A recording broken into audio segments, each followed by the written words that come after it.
exploring as we look ahead to 2024 and beyond. Please give a huge Cardano Summit 2023 welcome to JJ Seiler and Charles Hoskinson!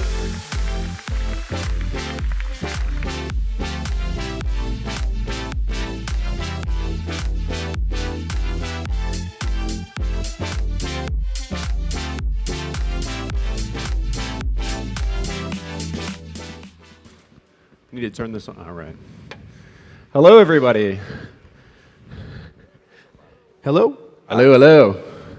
They give us a lot of chairs. I know. We got backup chairs just in case this one breaks, I think. So. We could do a Clint Eastwood and just talk to the chair. Well, thank you, everyone, for coming to the closing session here with Mr. Charles. It's very nice to see you all here. I hope you've had a great summit so far. I think the topic here is looking ahead to 2024, and there's a lot to be excited about. And Charles, what do you think about the conference so far? How do you think we've adapted here, the summit to Dubai? Well, the conference is absolutely amazing. First off, thank you, Cardano Foundation, for the amazing job you guys did. Every year they do this, it gets better and better. And unfortunately, I missed the party yesterday in the desert. There was like stuff on fire and dancers, and you could bribe the camel people to let you take the camels around and all these things. And I saw the word Cardano in fire. Yeah, that's just amazing. a great idea. The fire was a big hit. Oh, gosh. But, note to self, more things on fire in 2024. Well, here's the thing. So I was sick last night. I gave my keynote, and I was just crashed. And actually, Tam was supposed to be right here, and her voice went out, and Jer is sick, and all the things. Like, everybody is just, down. That's the ultimate party favor nowadays. Yeah, I know. Thing in the back of your throat. But at least we're here. And so thank you all for coming. It means the world to us. Yes. So looking ahead, what do you expect growth in the ecosystem to look like in 2024? Obviously, there's been a lot of efforts in the past year to improve scalability with Hydra as an open source project now, bringing in lots of different diverse voices onto those calls. Looking ahead, Mithril having gone onto mainnet, Mithril 2 paper just published now. Very excited to think about what the future of the protocol looks like in 2024. You know, what's nice is that we don't give up, we gain. You know, it's kind of funny, people live in this low attention span Twitter mentality that when you announce a new thing, they say, oh, well, that must mean you've stopped working on all that other stuff that's over there. It's like there's an active work stream for input endorsers. It's called Ouroboros Leos. Mithril is an ongoing project. We're able to bootstrap Daedalus in the lab in 20 minutes, 3 days to 20 minutes. That's pretty impressive. Hydra is an ongoing concern. And there are teams and people that go to work every single day, in aggregate total of hundreds of people across the entire ecosystem, in addition to all the new things we're doing. What's really nice is that when you kind of think about it, you look at where it goes year by year, we have the best scaling concept because we're the ones who it's easiest to do things off-chain and on-chain. UTXO is quite amenable to a lot of roll-up technologies and proofs. Plutus is evolving at a very comfortable pace. But also the open source community is starting to build some great projects. For example, Akin. Anybody use Akin here? There's a few people. We did not create that. No, that's not IOG, yeah, but Akin is amazing. It is. And so supportive. And it compiles to Plutus Core, but that's what happened with the JVM. People got tired of writing Java, and so they created their own surface languages. They compiled to the JVM. Well, analogously, people didn't want to write Plutus code, but they liked what was underneath it, so they created Akin. It compiles down, and it's a very small team, like just a few people, and it's giving a lot of things. So the development of that ecosystem, and when you kind of look at where that's going, you know, it's going to be very easy for us to be best in class in scaling over a 3 to 5 year time period, but preserve and protect the principles that make Cardano awesome. The thing is, though, with partner chains, which we announced yesterday, that then allows us to be multimodal. which is a very powerful concept. This idea that you can have different consensus layers and different network stacks and transaction logic and different levels of privacy inside the system for different business use cases. That's a unique capability, and it's a very big differentiator from Ethereum or other systems. And so that's super exciting to do that in a very non-parasitic way to the system. So I love the roadmap. I think it's the strongest roadmap of any cryptocurrency. And I think that we've made more progress on it this year than we've made in any year in the history of the project. And things are really coming together, especially on development diversity. If you look at GitHub commits, I think there's 15 to 20 independent companies that are working in some way, in some fashion, some form on either core technology or on smart contracts or in the surrounding ecosystem around it. Community came together, SIP 95, remember that? And we were supposed to be the first to implement that with Lace, but beat to the punch. Somebody beat us to the punch. That's great. I love it and I hate it at the same time. I know. It's good though. I mean, there's some measure of decentralization. We've got these standards, and they can be implemented by any team in the ecosystem now. Yeah. So. What's cool about the culture is whenever we announce something, there's always this desire amongst the community to say, can we beat I/O to actually implementing this, be first to market? And often we actually get beaten, which is pretty cool. It's a good benchmark, right? Yeah. Well, certainly we want to celebrate the massive achievements of the IOG core development team as well. Their immense efforts have taken the protocol to new heights. Yeah, where's Sam? Sam, you in here? There he is. There he is, and there's Kevin. You guys stand up, eh? SanchoNet is live. Sancho.network. Sancho.network. Yeah, that was a good clip from Rare Evo. Sancho.network. Yeah. Sancho.network. What was that again? Sancho. So if you want to become a tester of the new governance framework, you can talk to Sam personally, but if you want to check out the website, it's Sancho.network. Sancho.network. That's right. Yeah, so. There we go. So if I say it 3 times, you'll remember it. But you know, it's what's amazing about that is that the feature set continues to grow. I think they're on 2 to 4 week release cycles, depending upon the various nodes.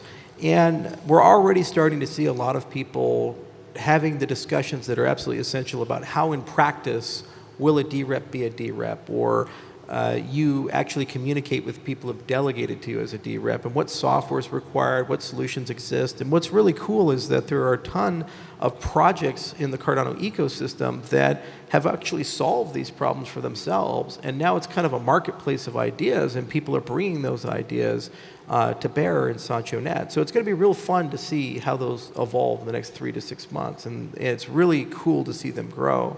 You know, the other thing is it shows this is truly a community project. If you look at the evolution of SIP 1694, it was a very small workshop in the beginning, and it started with a PKI conversation of expanding the Genesis keys to a constitutional committee, and then DREPs were added, then the SPOs were added, but then workshops happened. Now, I think we had over 50 workshops around the world, more than 20 countries, in a very short period of time, just a few months. And it was so cool to see it go from what was in Longmont, Colorado, in our office, to Scotland, going from a dozen or so to like 200 people or something like that. It was a crazy amount. If you hosted a SIP workshop, if you're in the room, can you raise your hand? I'm curious how many people we have here. There's more than a few. Yeah, we got a few. All right. All right, good. Very nice. Well, there'll be a huge number of workshops in the coming year, too, as we work and we look ahead to the Constitution, or a concept of a Cardano Constitution. Do you have I want to chat a little bit about the workshops that we're thinking about and what that kind of interim phase will look like for a Constitution moving forward. Yeah, so there's a world of difference between protocol level governance and ultimately the governance of a digital nation. And these are separate concerns, and they're interconnected in that one needs to drive the other, but they're different.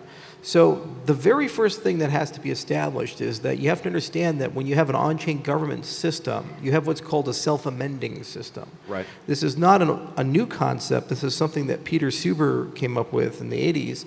And a self-amending system is awesome, but it can have downsides in that you can use the system to break the system. Mm-hmm. So the point of guardrails is to put some regulating concerns inside of it that slow down your ability to screw up the system. Right. They don't prevent you from screwing up the system, but they at least slow it down a little bit. You know, it's like speed bumps or something. Technically speaking, you can go really fast, but maybe you mess your car up or something. You might lose your transmission on the way. Exactly, right. So the first iteration is just basically, let's get some baseline guardrails. I think Kevin wrote the first document. There's 40 different parameters of concern. And then can we describe as many of those as possible with a governance smart contract to constrain the behaviors of the Constitutional Committee? That's awesome, but that doesn't really get you where you'd like to go, which is actually creating legal personality and agency for Cardano as a whole. So you guys are building all this stuff on Cardano. You're deploying dApps, you have customers, you have property. Over 8 million assets have been issued on Cardano. And that's awesome. The problem is right now, for all blockchain systems, when you issue an asset on a blockchain, when you issue a smart contract, most jurisdictions in the world have no legal personality or agency to that. In fact, we're going in the opposite direction. In the United States, there's been some very troubling court cases where they're saying things like DAOs are unincorporated associations or co-ops, right. Which means as a token holder participating in governance, potentially you have personal liability and you don't have indemnity. That's really concerning. So the next stage after you get really good at having a process in place to talk about guardrails to prevent your self-amending system from blowing itself up is to start talking about how do we create legal personality and agency for the things that live within the system. You do this by processes like dispute resolution, right. Digital signature rights, property rights. Yeah, property rights, these types of things. And we have a lot of cool ideas. It turns out a treaty was signed in 1958.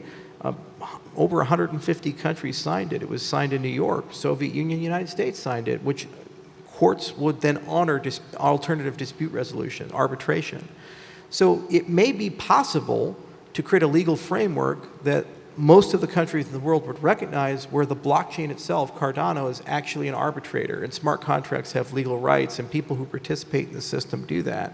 So when you talk about the evolution of the Constitution, kind of the next phase of it is, can you create property rights? Can you create consent? Can you create identity and these types of things? And can you actually get jurisdictions to recognize that? And that's I think, the next meaningful goal in the evolution of the system.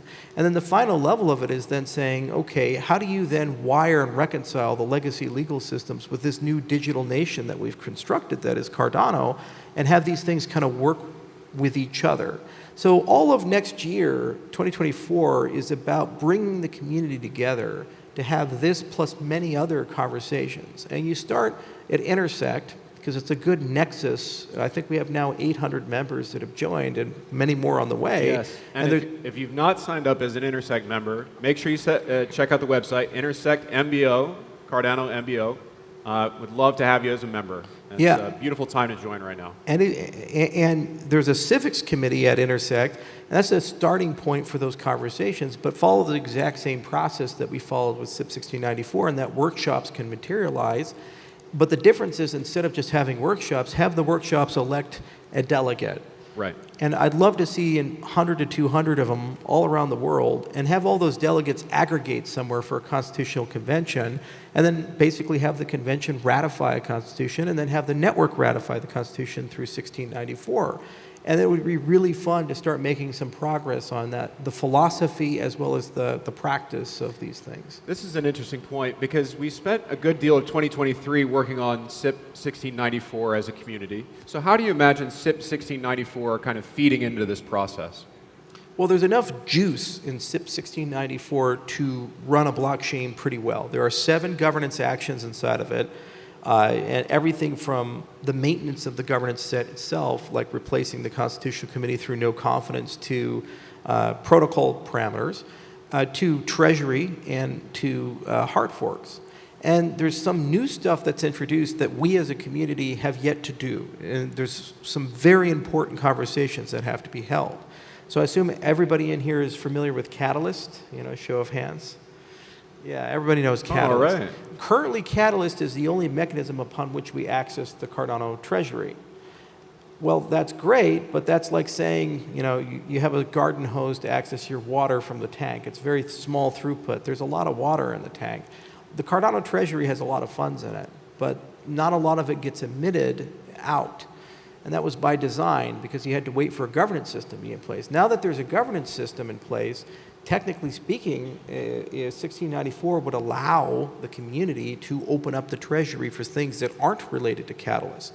So in practice, you'd have to treat it like a government. And what a government does is they have budget, little pie chart, right? You have slices in the pie. You have your slice for development and your slice for marketing and your slice for bureaucracy and your slice for buying an island somewhere or whatever the hell you guys want to do. So, but you have to draw the pie and you have to decide how big of a pie is that going to be. Is it $50 million? Is it $100 million? So one of the biggest governance challenges actually next year is going to be how do we as a community come together and decide on an annual budget for how much funds should be actually spent out of the Cardano treasury. Because everybody comes to me and they say things. They're like, well, we need to be better at marketing. Right. Okay. Well, we need to be better at adoption. Okay, well, we need to be $5 million better? Do we need to be $10 million? Like, how much should we actually spend as a community on these types of things? As you've said, the budget kind of reflects priorities. Exactly. Yeah. People always tell you who they are, and when somebody says it's a priority, I say, how much are you prepared to spend? And the dollar amount really tells you something. So if somebody comes and says, I support you, you say, oh, great, is the check in the mail? Simple, money talks. And so we as a community actually have to decide that. And we have to decide where the priorities are with industry verticals like enterprise and government, geographies. People say, what's our LATAM strategy or what's our Africa strategy or these types of things. These are all examples of things that have to be discussed. So the idea is that I would love to set a budget committee at Intersect and bring the community together similar to the civics committee and just basically have some preliminary discussions about best practices in general of how governments and firms and NGOs do budgeting. But at the end of the day, we have to make a decision. The government of Cardano actually has to approve it. There's enough power in 1694 to be able to approve something like that. That's awesome. And then my hope is that becomes an annual process where we create a best practice or a precedent and we just get used to a budget season. You do it in a quarter and then you kind of approve it through a democratic process. What's exciting about that is that it's going to create a lot more funding diversity, meaning other development firms, other marketing firms, purpose-built ecosystem growth firms, but also brings up some very interesting accountability questions, which is what audit and oversight is required for a process like this? If we give money to somebody, what do you expect in return in terms of reporting? And how often should that reporting come through? Is that quarterly? Is that annually? In the United States, we have things like the Government Accountability Office, the Congressional Budget Office. We have dozens of institutions in the U.S. And Europeans have an equivalent. Switzerland has an equivalent. These things that basically tell you how money is being spent. They provide transparency. Right. So we have to decide that as well at the same time. Well, changing topics a little bit, I certainly appreciate the thoughts on the future of governance in Cardano. Looking at IOG and how input-output is changing as a company, be very interested in discussing what your vision is for Lace and where you see it going. Obviously, we've gotten to a monthly release cadence, new features and new different items are coming out every month now. What do you see as the future of Lace and a kind of a decentralized architecture for wallets in the ecosystem? So Lace is one of my favorite products, and I love whenever you finally have something that is consumer-facing. See, we mentioned Lace, people are already getting up and leaving. Bye. Okay, so the thing about Lace is that it is kind of a crossroads where the rubber meets the road, and you actually have to be serious about a consumer. So when you build core infrastructure like Hydra and Mithril and Ouroboros, your end user doesn't see anything. Middleware. They don't see middleware. They just feel the consequences of it, better, faster, cheaper, the security consequences, design trade-offs. But with Lace, they actually have to download and install it, use it, and if you've done a bad job, they tell you by uninstalling it. You have a churn rate, right? And you can tell by your user acquisition and your churn rate, you can tell by your ratings, you can tell by what they're doing and how they're using it, whether it's interesting software or not. And the thing is, we can't talk about mass adoption if your on and off ramp is not good.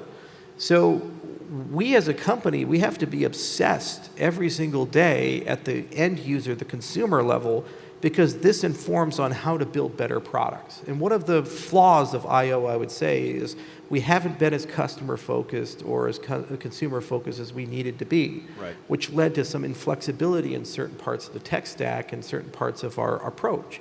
So what Lace does is it's a correction in that culture, and also it's a great opportunity to give consumers completely new ways of thinking about things. And I'll just give you a few examples where we as an industry have failed miserably. So grandma downloads and installs a wallet, and now she has a wallet, and now she's just sending transactions to people. Well, when she sends transactions to people, there's no antivirus, there's no warning system.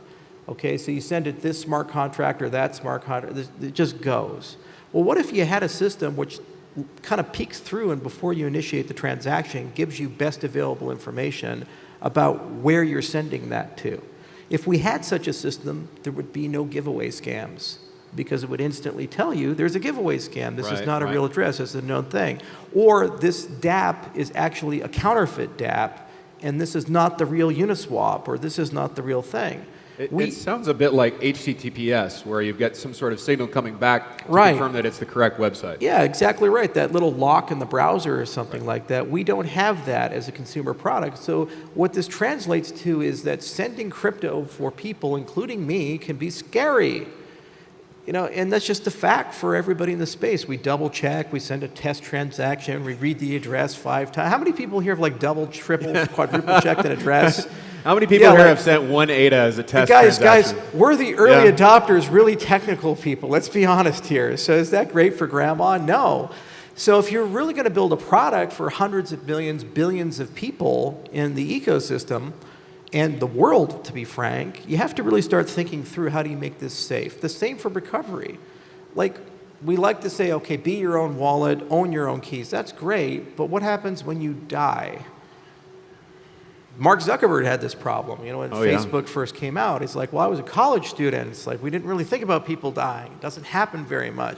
Turns out when you build a multi-billion person system, like tens of thousands of your users die every single day. You talked about this on the Lex interview. Yeah, exactly. And so these are things you just don't consider, but these are super important. So estate planning, account recovery, being able to designate people to recover your account if you perish. These are all the bread and butter of a normal financial system. They're already solved in the legacy world, but we in the Web3 world haven't done a phenomenal job of resolving those. So when you're a wallet builder, you actually start thinking about this stuff, and you start imagining, is there some new way of solving these problems where you preserve and protect the consumer experience, but you solve it in a better way that doesn't require middlemen or centralization or custodians or other such things. And we have all this amazing research capacity. We have all these incredible cryptographers, and it turns out there's some really cool stuff. Many of you know about Atala Prism. That's this amazing DID framework. Well, I can't wait to pull that into the wallet space, because then you have a wallet plus identity. You have a basis upon which you can start talking around these things, both on the receiving and sending side. So I love having Lace around because it forces an all-of-company conversation. How do you be relentlessly consumer focused? How do you actually make the technology simple? How do you explain things in a simple way? How do you handle account creation in a simple way? And that provides a lot of information about where the protocol should go and how we should think about that protocol to the maximum benefit of the consumer. And if we get it right, we'll have millions of new people come. Right. The other thing, a very important point, Lace will be multi-chain, multi-asset. And I would love Lace to be not only the best Cardano wallet, but the best Bitcoin wallet, the best Ethereum wallet, because I'd like to use it as a channel to bring Bitcoin and Ethereum into Cardano. Right. We have the best ecosystem, but unless I build bridges from the mainland to our island, cars can't come to us. So if we do an awesome job with Lace, what can happen is you can build ramps so that people in the Ethereum space can use Cardano apps, and people in the Bitcoin space can use Cardano apps, and bring TVL and traffic from that side of the world and make it seamless to wrap it. So it's really important to me, because I'd like for the rest of the industry to finally visit our homeland and actually get to know Cardano and bring millions of users in. So I think this is the product to build, but it's a challenging one. And we've done some things like we bought Nami, for example, because we recognize we need to have a great entry-level user mode for normal everyday people, and Nami did a phenomenal job, and Alessandro was kind of leaving the ecosystem and moving on.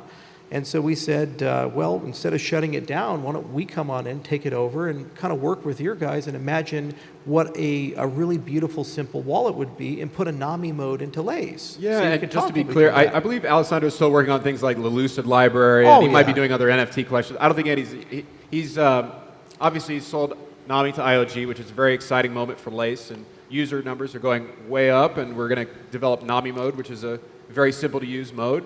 But it's, I think what you're trying to say is that Lace is also going for #1. It's not just protocol development. Yeah, but you know, he's not actively running projects Right. in Cardano. Like he did Space Buds and these things, and he maintains things like Lucid, but it's not like he has a commercial product anymore inside of it. And so he wanted to move to different parts in his life, and running a wallet's hard. It's a full-time job. I think Alessandro was putting 60 to 80 hours a week into that. At its height, it just went crazy over the course of like a 2-month period last year or so. And it's hard for people to make that kind of commitment, for product, especially for open source products. And so we took that upon ourselves to try to integrate that in. And I see a lot of value in that. Well, you read my mind, actually. Open source is my next question here. And we had the opportunity to go to the Hyperledger's Members Summit event in San Francisco. And Atala has started to participate in some of these open source project discussions at the Hyperledger level. And it'd be wonderful to hear your thoughts on what IOG's involvement with open source projects in the near future should look like. Yeah, you're bringing up a very valid point. So most people who aren't really paying attention, when they hear Hyperledger, they only hear one word, Hyperledger Fabric. Right. And they say IBM. Hyperledger's got like 30 projects inside of it. Oh, and the branding is awesome. They all have these little icons. They've got their own color. You have to check it out. They have a lot of cool Firefly and Cacti and Indie. And Noncreds. Solang from Solana is inside Hyperledger. Did you guys know that? Like Solana is part of Hyperledger. There's so many different things. Besu is like the #3 Ethereum client, and it's inside Hyperledger. So it's a family of open source programs and projects, and it has a huge enterprise community. And if you're a Fortune 500 company, if you're really seriously considering blockchain, your first stop is not Ethereum, it's not Solana, it's not Hashgraph, it's not Cardano, it's Hyperledger. That's the beginning point. So we've had a great relationship with the Hyperledger project, kind of silently. We never made a big deal about it, but for several years we've known Daniela, we've known all the major people there like Brian. In fact, Fabric in particular, Christian Cashin was the scientist who developed that for IBM. We've written papers with him, we've known him, he's based in Switzerland, brilliant guy. So we decided that we'd take a more active role in it because we wanted to better understand where's the enterprise world going and what standards are they interested in? Because at the end of the day, everything inside the Hyperledger framework is Apache 2 as a license. And what that translates to is that those things are ours. We can use them at any time. There's no patents, there's no nothing. So when you talk about how do you make your technology interoperable with where the enterprise world is going, that's your one-stop shop. Not a standard like ISO 222 or whatever Twitter cares about. That's the group of people that you talk to. And so not only are we putting projects like Atala Prism, for example, we're open coring it and it's going into the Hyperledger framework, but future projects will also be put there. And then we take things out. Like when we talk about the roadmap, what we'd like to do is start talking about interoperability and how do we build bridges so that things on Cardano can also touch the enterprise world as well. That's right. It's part of a broader approach to interoperability. It's not just between blockchains. It's between corporate entities as well. Yeah. Would love to hear your thoughts on RealFi, which is a new company, a subsidiary at IO, and John O'Connor's leadership there, transitioning from the Director of African Operations, and what your hopes are for 2024, what RealFi can become as a company. So John is one of the unsung heroes. You know, he never gets enough praise. He's been running around for 6 years. I believe he was the first hire at the Cardano Foundation. He was one of the first hires, if not the first hire. It was either him or Bruce Milligan. I can't remember. But John basically spent 6 years living in Ethiopia and other places, and he visited, I think, more than 20 African countries. And what he did is he spent an enormous amount of time doing some pilot deals and learning, engaging with African leaders, and trying to develop enough domain expertise to develop a thesis about how can we use blockchain to transform Africa over the next 10 or 20 years. What foundational real-world applications, assets, and use cases can we invest in and deploy such that over 10, 20 years, hundreds of millions of people can go into those systems and enjoy what we've set up with Cardano. So for example, he negotiated the Ethiopia deal, which is still on, still working on it. I know Twitter seems to think it's not around, but we're working on it. It's very much live, it's happening. Yeah, Diplomas are on the blockchain. You know, we just said, we have Dave Harding and John record some stuff about it, Cardano 360. It's a little challenging at times, you know. I guess some things are going on there. Yeah, civil war tends to disrupt Ministry of Education projects, but you know, it's still going. It's actually survived administrations. So. I know, you know, so it's a pretty durable project. But you know, the thing is that he set up that program and project. We learned a lot from it, and he went to Burundi with us. He went to South Africa with us. He went with the World Mobile guys, and I said, "Where are you guys?" Yeah, there we go. We were in Zanzibar together. You know, that was a lot of fun. And so now he's based in Kenya, and we've set up a company called RealFi. And what the company's doing is it's building a network of networks to get small cap MFIs the funding that they need to be able to deploy microfinance loans to businesses and individuals at a very low rate. Like, for example, $100 loans, $200 loans, people in Nairobi and other areas. And our hope is to lower those interest rates from 85% down to something much more manageable. Just to be clear, you said that people in sub-Saharan Africa are currently receiving loans at a rate of 80% interest on the principal. Or higher. Right. And so we'd like to get those rates down, and we'd like to eventually apply Web3 principles, meaning the identity, the credit scoring, the value transfer medium, all of these components are basically done by a cryptocurrency, in this case Cardano. So there are a lot of challenges in this business model. You have to have the right stable coin, you have to have the right identity system, you have to have the right settlement system. So he's building all that plumbing out, from the aggregation to the network of networks of how do you select the MFIs and how do they push through, how does that credit data come back, how do you blind that in a way that preserves privacy, and it's an incredibly hard job. But if it's done in the right way, then what you can do is very rapidly start deploying millions and eventually billions of dollars of capital all throughout Africa on a reliable basis and bring a lot of impact capital money in. But that's not being brought in through the traditional banking system. Over time, it gets brought in through the cryptocurrency rails. Right. And then eventually that becomes a completely peer-to-peer endeavor, and that becomes a Web3 DeFi protocol that can run on Cardano. So this is something that's very near and dear to my heart, and we thought we'd be able to get it out a little sooner, but no blockchain is ready. People have tried, like Goldfinch and others, and they haven't had success because that last mile is so brutally hard. But we think we came up with some cool ways to do it. And John's definitely the guy to lead that. He wants it more than anybody else, and I think this is his legacy, and it's certainly something we're heavily invested in. Now, the other side of the RealFi company, as you said, stable tokens are going to become very, very important in this business model to service those loans at a more attractive interest rate. What do you hope to see come out of the new stable token company that's at IOG here in 2024?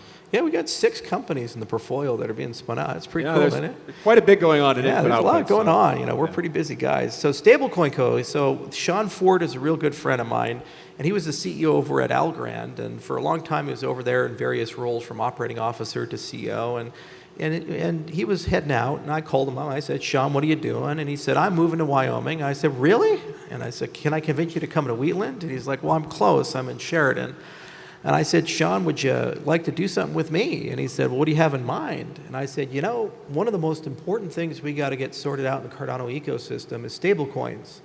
It's kind of a thing. And so I'd like to set up a dedicated company to aggregate all of our efforts together. And he's the best guy in the world, because when he was at Algorand, he did the Bank of Italy, he did the Bank of South Africa, he took over the El Salvador deal from us, he did the Marshall Islands.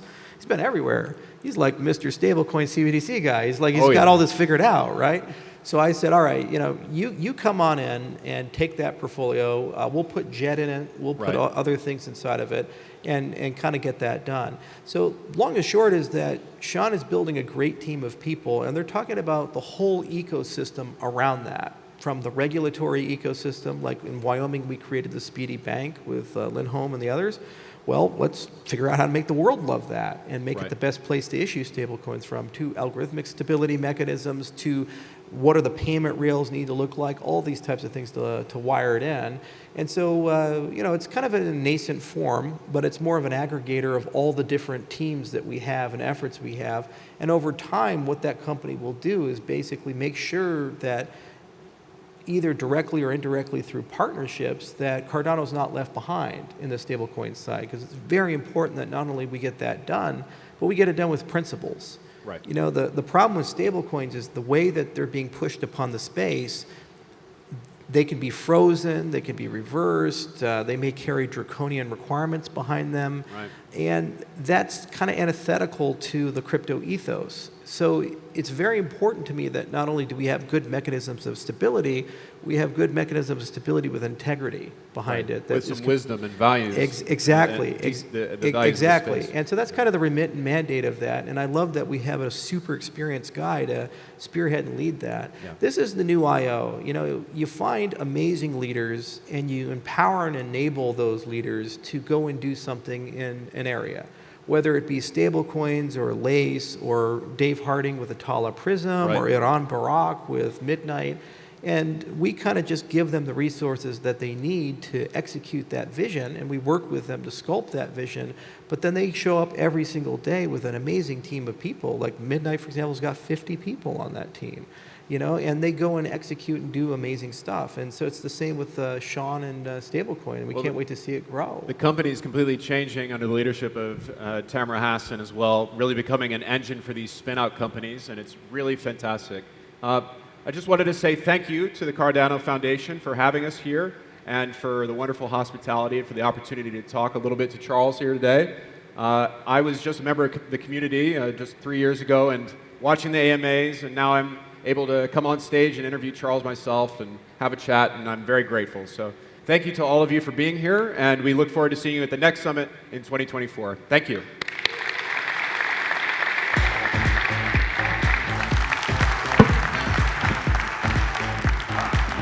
Huge thanks to Charles and JJ for a really great session, and thanks to every single one of you for being part of what has been an absolutely smash hit success summit. You have been at the very center, whether you've been inside the room or watching at any of our global watch parties or watching at home. Stay tuned for the next details on Cardano Summit 2024, and if you're joining us at the award ceremony tonight, make sure that you are there bright and early. The crowds will be big and the party will be bigger. We'll see you there, Cardano community. Take care. Good night.